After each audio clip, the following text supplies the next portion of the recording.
Riwayat hidup Sultan Taha. Sultan Taha lahir di Istana Tanah Pilih, Kampung Gedang, Kerajaan Jambi sekitar tahun 1816.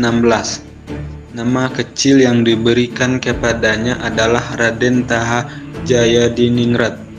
Ayahnya bernama Sultan Muhammad Fahrudin. Sultan Taha termasuk keturunan ke-17 dari Ahmad Salim atau Datuk Paduka Bahalo dan Putri Selaras Pinang Masa. Masa muda Sultan Taha dihabiskan dengan menimba ilmu ke berbagai tempat, mulai dari Jambi hingga Aceh. Di Aceh, Sultan Taha menimba ilmu agama Islam selama 2 tahun, sehingga itu dia juga dapat pelajaran tentang kebangsaan. Pelajaran agama dan kebangsaan yang diperoleh dari Aceh itu yang kemudian menginspirasi Sultan Taha untuk melakukan perjuangan melawan penjajahan Belanda.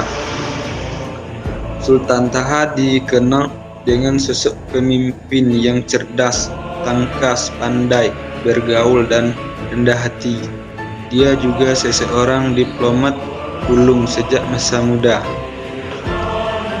Tempatnya saat berusia 21 tahun, Sultan Taha mendapat tugas untuk memperkuat hubungan dengan Kesultanan Jambi dengan Malaya atau Malaysia, Singapura, dan Patani.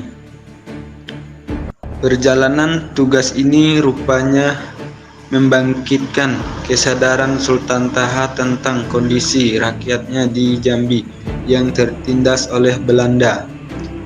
Sultan Taha bertekad akan memperbaiki taraf hidup rakyatnya, di samping juga menghilangkan masalah utama rakyat Jambi, yaitu keberadaan Belanda.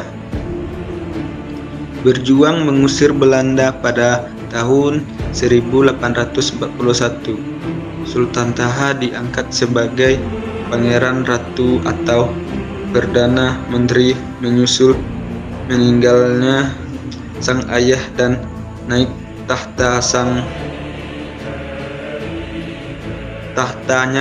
sang paman.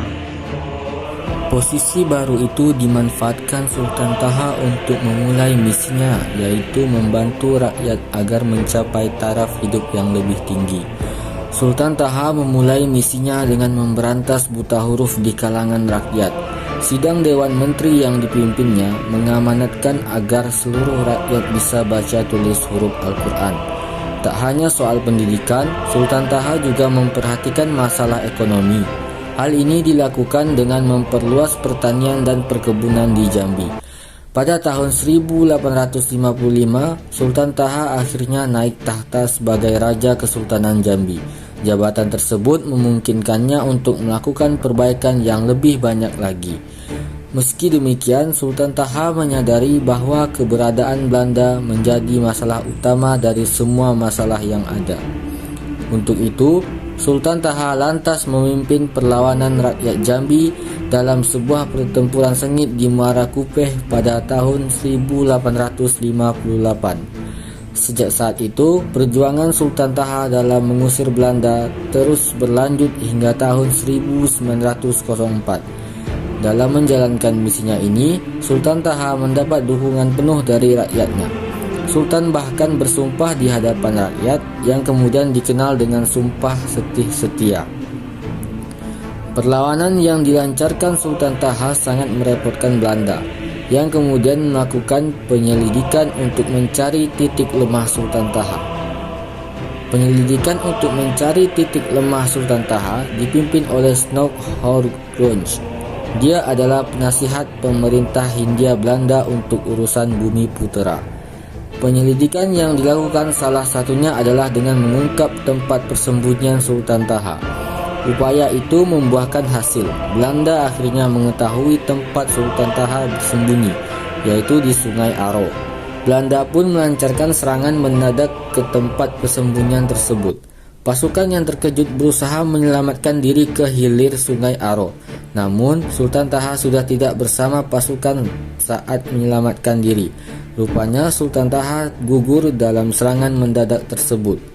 Sultan Taha dinyatakan gugur di Desa Betung Bedarah pada 26 April 1904. Lokasi gugurnya Sultan Taha itu kini masuk ke dalam wilayah Kecamatan Tebo Ilir, Kabupaten Tebo, Jambi.